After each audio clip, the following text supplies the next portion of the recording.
FOBtv, the future of business. I'm your host, Kevin Benedict. I'm a futurist here at TCS. And today I get to welcome back Bill Quinn, who's also a futurist here on the Future of Business team at TCS. And he just finished successfully running the TCS New York City Marathon. Welcome back, Bill. Hey, Kevin, thanks for having me back. So last time we were talking all about digital twins and your application of digital twins in your pre-race training regiment. And so I'm really excited to hear what you learned from that whole experience out there, both pre-race, during the race, post-race, all of that. So fill us in here. And again, congratulations on finishing that. Yeah, thank you. I've got my medal here. I was trying to decide, should I wear the medal around my neck? Absolutely. Yeah. Yeah, no, it was fantastic. Really fun time. The race was just amazing. If anybody's, never been part of the TCS New York City Marathon, it's an incredible event, just in terms of the size and the scale and the number of people and the participants and the crowd, all of it. It was a lot of fun. The race went really well for me. I felt really good. So that part was a lot of fun. And, looking back, as you'll recall, I started this with sort of the thesis, could an average runner create a digital twin of themselves and successfully, complete a big event like a marathon? I would say the answer is yes. I think that all of the data that I was able to sort of monitor and collect along the way really did help me stay focused on the things that I needed to focus on in order to be successful. So I'm really bullish on digital twins and particularly where they're headed in the future.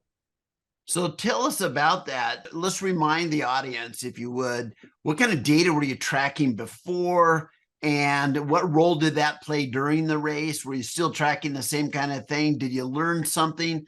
Did the patterns pre-race reflect themselves again during the race, or did you learn new kinds of things?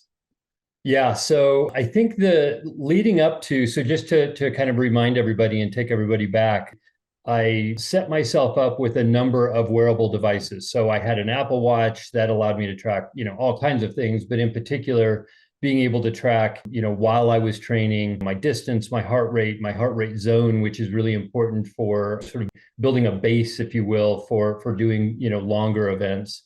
I had a device that monitored my rest and recovery, so I could see, when I had a big effort one day, was I ready to go the next day or not, and really helped me focus on my rest and recovery. That's not only just sleep, but also your recovery from a big day the day before, if you did a big long run, for example. And then I also wore a glucose monitor, and that really helped me understand the impact of my diet. And how my sort of spikes in glucose, sometimes those are positive spikes like when you're exercising, and sometimes those aren't so great like when you're eating a handful of potato chips.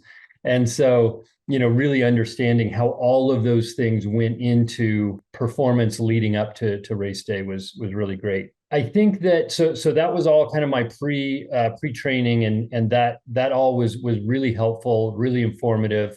And then leading up to the race, I think it was really useful to just help me be confident. A lot of these big events are as much mental as they are physical. And having never run a marathon before, I didn't know what to expect.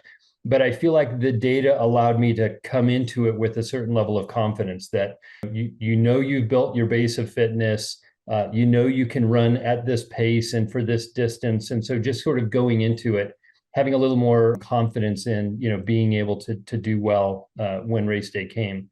And then, during the race, it was really useful just to be able to help me execute on my race plan. I try and imagine racers 20 years ago who didn't have an Apple Watch, a GPS watch of some sort, so that they could measure, their pace, and so that they could measure their heart rate. I mean, they were kind of flying blind, and it really is useful, when you're putting out a big effort like that, to really be able to track those important metrics. So I think it was really useful for, the training, the few days leading up to it, as well as during the race.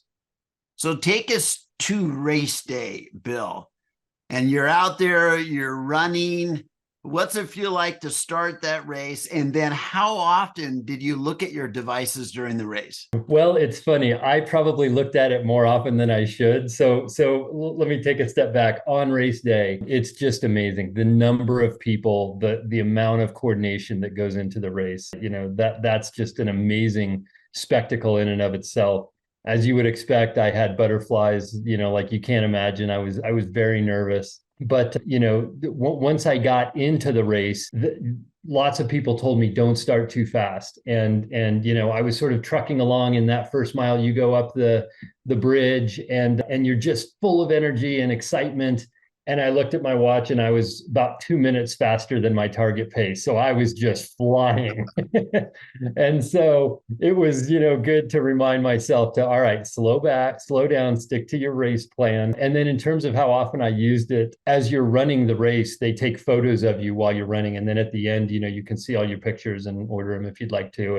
And in two of the pictures, there are pictures of me looking at my smartwatch. So I might have been spending a little too much time monitoring it as opposed to looking around and taking in just the amazing spectacle that is the TCS New York City Marathon. But for me, it was a good, again, kind of confidence builder to know that I was sort of running at the pace that I wanted to, and I was just kind of being able to stick to my race plan. So for me, I really enjoyed being able to have that data, and I was looking at it just constantly. When I got to the end of the race, some of our colleagues on the sports marketing team were monitoring my run along the way. And they said, man, you just kept the most steady pace through the entire thing. And I think it's because I was spending a lot of time looking at my watch. And you can imagine that, in the future, I don't have to look at my watch. We'll have a heads-up display with, some glasses or contacts. There's all sorts of neat technology that you're well aware of, where I'll be able to just be looking ahead at what's coming and keeping my eyes on the street in front of me. And all of that data will just be in a heads-up display, and it will be telling me slow down, speed up, those types of more predictive things. But for now, it was just looking down at my watch. So what kind of patterns? So you have patterns where you would run pre-race during your training period, where you had these certain kinds of patterns. So you just said you were able to stay within your strategy. Was there any time toward the end or anywhere else where you kind of fell out of the strategy, or were you able to maintain the plan? Well, so this is a good time to talk about sort of what digital twins aren't yet today. And, one of the promises, as you well know, about digital twins is that you'll be able to run models of whatever it is you're monitoring, whether that's, a building that you're trying to optimize for energy usage, or a manufacturing line, or any number of things, and be able to run scenarios using artificial intelligence to predict what's going to happen. We can't predict what's going to happen to Bill Quinn when he's running the New York City Marathon yet. And so I felt great for the first 24 miles. And then I just hit this wall like you can't believe. And my pace fell off by about, 3 minutes in between miles 24 and 25, and then another 4 minutes slower between 25 and 26.2. And so it's a good illustration of sort of where we are with digital twins, and that they're not quite, where they ultimately, likely will be. And that is being able to predict, based on all of the things going on, in and around your body, how are you going to do in 2 miles, 5 miles, 10 miles? And so I didn't know until I hit that wall that I was going to hit that wall. Fortunately, I was feeling really good up until then, and I could just kind of talk myself through, keep going, you're almost there, you're going to finish. And the crowd is just great to help you keep going, because they're just screaming and cheering, and it's a lot of fun. But that would have been really useful to know a few miles back that it's about to get hard. So slow down, take on more fuel, whatever the things are that could help you, optimize those last few miles, and know that that's going to happen. I think that's where the promise of digital twins isn't yet today, but will be in the future. So Bill, how much of the race is mental and how much is physical? Yeah, that's a great question. I would say the first probably 2/3 of the race is physical. If you've done your training and that all went pretty well for you. I think for most people, the beginning stages of the races is, all physical and you're feeling good and you're having fun.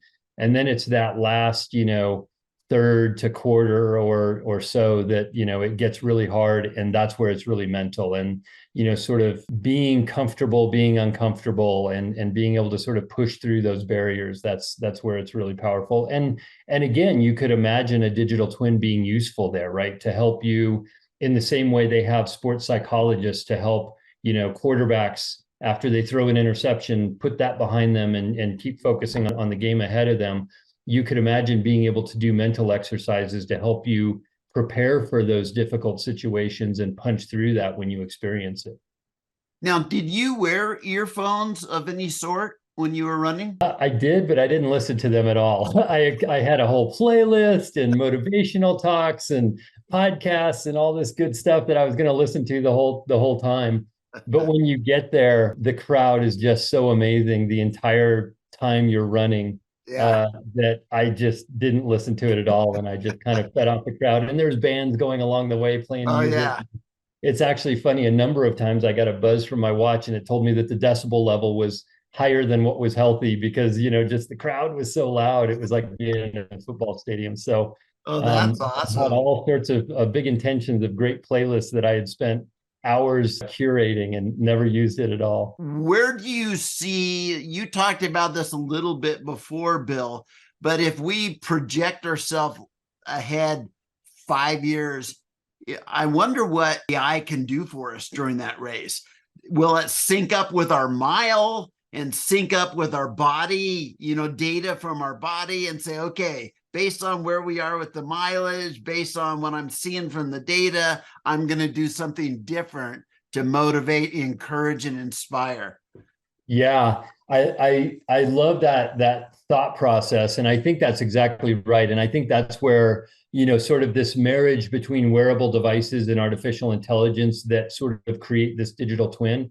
I think that's where it gets really exciting, is all of the stuff that's going on in AI, because the devices are really good at giving you data, giving you information, but not necessarily insights. And so I think as that data starts to get digested and understood by artificial intelligence, that's where we get real, useful information, real intelligence to tell us what to do. And you mentioned it in the last session that we had, where you're like, I just want to know that my goal is here, and use AI and digital twins to help me stay in my lane. Eat this, run this. And I think that's exactly right. I think that's where things get really exciting, is being able to sort of make sense of all this data, because it's a very manual process currently, trying to cobble it all together, trying to understand what it is and what it means and why you should care about it. That's all kind of challenging right now. And I think that as AI and digital twins sort of merge increasingly, it's really going to start providing much more useful and actionable information. So post race, what do you think you would do different? So a couple of things I think I would do differently. I got real excited about digital twins and real excited about the marathon. And I, got all of these devices and hooked them all up right at once. And as is often the case in a big data scenario, right? When we talk to enterprise customers and think about big data, you kind of get buried in the data. And that sort of happened on a small scale for me. I just ended up with so much data that it was hard to make sense of it. And so if I was giving somebody advice, I would say, start with one device, use that device and understand the data that you're getting off of it, then add another one, so that you can start to you can more easily draw cause and effect together, and you don't have to digest so much information all at the same time. You can kind of learn one, then learn the other, and keep on going. So I think that's the first thing that I would say. And the other thing is, I think I learned that, these devices are great, not just for training for a marathon. I think they're great for anybody who's really interested in improving their health and wellness, to better understand how much they're moving on a daily basis, how well they're sleeping at night, what are the things that are inhibiting good sleep, whether that's their diet, the amount of exercise, looking at a screen too late at night. There's all sorts of things that go into that. And being able to experiment with and understand that, I think is really useful. Monitoring our stress levels and understanding the things that increase our stress and how to manage that. I think those are all things that are really useful for anybody, again, that wants to really improve their health and wellness, and things that are going to continue to get better and better over time. Great. Well, Bill, I want to thank you so much and congratulations again for finishing that race. And that was a big endeavor. Congratulations. Thanks, Kevin. This was fun.